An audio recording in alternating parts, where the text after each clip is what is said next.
அரசமைப்பு சட்டத்தை பாதுகாக்க வேண்டும் என்பதிலே கூடுதல் பொறுப்பு இருப்பதாக உணர்கிறேன்.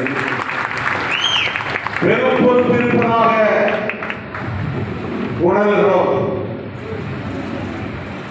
அரசமைப்பு சட்டம் நீர்த்து போனால், அரசமைப்பு சட்டத்தின் உயிர் மூச்சு கோட்பாடுகள் வலுவிழந்து போனால் பிறகு நாம் அரசியல் பண்ண முடியாது. நமக்கு கடமை இருக்கிறார். நமக்கு அரசியல் பண்ண முடியாது. வெறும் ஓட் பேங்க் பாலிடிக்ஸ் நம்ம வந்து சஸ்டைன் பண்ண முடியாது, நிற்க முடியாது.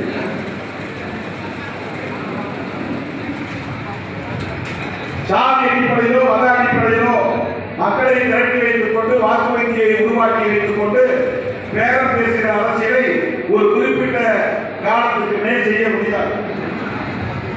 அது யார் செய்தாலுமே ஒரு கட்டத்துக்கு மேல அது போய் சேர்த்து வைத்தாய் என்று போயிடும். அதுக்கப்புறம் அதை நகர்த்த முடியாது.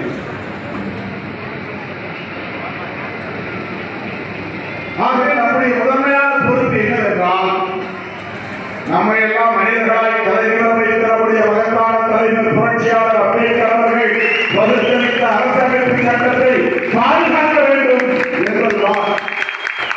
அதை பாதுகாக்க